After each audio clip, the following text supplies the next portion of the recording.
is the Dublin Special Master. Live and direct. Breakfast with CubCamTV. Trickstar Radio. What's happening, people? Just gone 5 minutes past 9 here on Trickstar Radio. We're back inside the building once again as we continue with our interview hour series. This is the section of the show where we jump into conversations with different artists and producers from around the UK and beyond, exploring their sound, their influences, their history, and what they've got on the way. Today, we're getting into a very exciting conversation with an artist I've got a lot of time for. He did appear on Brekkie in the Cave last year, I believe it was, and I'm very excited to get him back on the phone discussing his brand new mix project and everything else he's currently working on. Man like Livsey joins us. How are you doing, sir? Yes, mate. Thank you for the intro. I'm all good. How are you? I'm great, mate. I'm great. It's good to catch up. It's been a little while. How's things your end? Because obviously I know you've been quite a busy bee. Yeah, it's been good. Just been busy. I've just been trying to juggle 9 million things as usual. But yeah, I think it was like pretty much bang on last year when we caught up. Yeah, it was literally because we did it when I was still doing Brekkie in the Cave, and it was great to kind of catch up then. And you were talking a lot about the sort of different areas you were working on. You did a bit of discussion as well, obviously, about the more sort of visual side of things that you've been working on. How have things been for you? Because obviously since then a lot's changed. The world seems to have changed into a completely different place. I know you've been quite actively sort of travelling around recently as well. I've seen from your feeds. Like, what have you been up to more than anything else? Yeah, to be fair, I mean, more than anything, I suppose like everyone else, just adjusting to like obviously stuff coming back and whatnot. Just been trying to work on a load of music. I mean, I've already got a load that I've sat on, but just trying to keep up to date with that and just trying to like just prepare for the future really in terms of releasing gigs.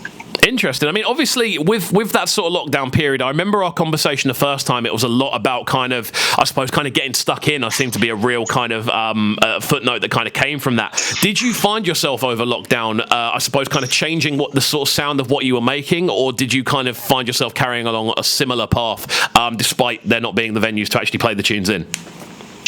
If anything, it was kind of like more, I suppose, like if you say it like a tree, more like branching off. So I've still got like I suppose my sound that everyone knows me for, but then I've also like kind of, in my head anyway, I feel like I've made kind of new sounds. So I ain't just got like one signature sound. I'd say I've got about like 5 now within like each different genre.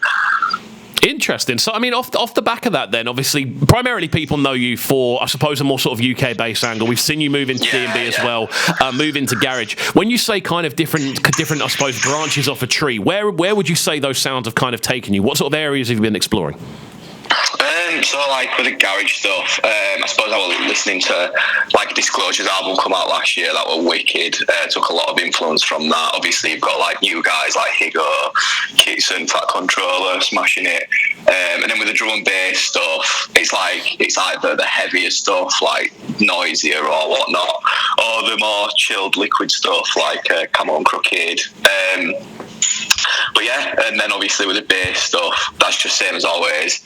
And then I've just been making a few like experimental bits. I don't really know what to do with them. But yeah, it's more just like not going into the studio and being like, right, I'm going to make this and sound like this. It's more just like kind of, won't say blanking out, but just like shutting my mind off, and then whatever gets churned out in the next 2 or 3 hours. Yeah, that's pretty much what happens. I mean, it's a question. The next question is one that I like to ask a lot of people. Obviously, now we're at the other end. I'm actually interviewing a lot of people that we did originally interview during lockdown.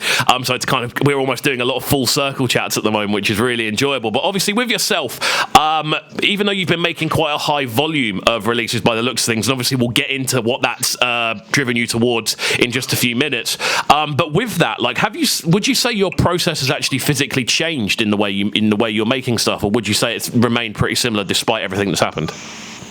Yeah, 100%. I feel like because there's been no, it's been weird to see like all the social media on the weekend of like everyone at clubs and whatnot. But obviously, because we didn't have that before, I think it was almost like less pressure, because you won't be like, oh, I need to like make this for the club.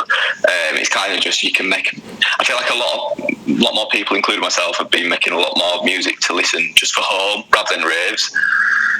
I mean, that's definitely a trend that I've noticed, and I think more so than that as well. Not necessarily even people to listen to at home. People have been, I suppose, kind of trialing things that they can almost play live a lot of the time as well, which is quite interesting. When I say live, I mean literally with like sort of bands and instruments and things like that. We've seen a lot of experimentation with things going on. Obviously, with yourself, you've been making a high volume of music of different sorts of sounds and genres, and that has, I suppose, spawned an idea, which we've just kind of found out sort of started around 18 months ago. So we're going to start this conversation now, which is obviously the main thing we're here to talk about. Talk me through what started happening 18 months ago.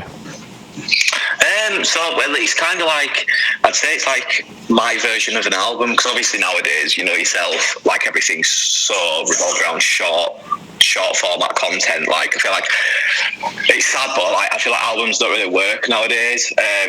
So I just kind of wanted to make an album, but I wanted to make it all flow as one.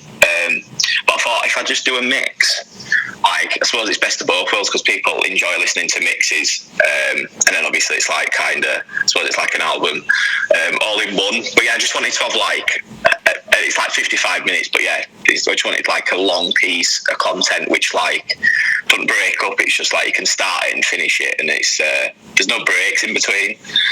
I mean, this is where it becomes quite an interesting kind of idea, because obviously 18 months is a long period of time to be working on a singular project, especially in dance music. It definitely feels like electronic dance music has almost like a quicker turnaround a lot of the time. Stuff seems to happen a bit quicker than say maybe a rap album, or maybe like a jazz album or something along those lines. 40 tracks, 50 minutes, multi-genre, Liberation. I mean, where does the name come from to begin with? To be fair, it's like there's a few meanings what tie into like the name Liberation. So obviously the first one is I felt like I kind of pigeonholed myself into obviously just doing the bass music stuff. And even before I made bass music, I used to make everything. Like I released EPs, like no one listened to them. It's because it's when I want really as known. But yeah, I used to make all genres. So it's more like a liberation in the sense of liberating like the creative aspects of making everything, and then also just like, especially through lockdown, I worked a lot on my mental health, and it's more just like liberating my mind and just not being as like overthinking about everything, and just being a lot happier in myself and a lot more secure in myself. I mean, and that I'm assuming then translates and transfers into the sounds you're making as well. Yeah, 100%. That's what I mean. It's all like, it all kind of ties into one. But yeah, and it's more just like a timestamp as well. Like I can listen back in a few years' time, and just like, I suppose it's like a place of happiness. Well, that sounds over the top, but yeah. No, definitely. I can understand that. And obviously, when you look at the kind of breadth of what's gone into this, 40 new tracks. How do you go about? I suppose kind of shaping a mix like this into fitting 40 individual songs into a 50-minute playlist running. That must have been quite like a tough thing to do, especially with it all being new material that's yours. Yeah, so I didn't go with... So I knew I was going to make a mix, and then like as the thing went along, it was more like I wanted to do it like kind of like stems, so extract, rather than just like playing the full song and mixing it in. It's more, I'll get like a certain element and put that certain element in so it'll flow seamlessly. But it was more just like I'm going to make tracks, have fun, and then I'll deal with like the mix stage at the end. But then surprisingly, it only took me like 2 days to actually piece together. It was kind of like it was meant to happen, which is good.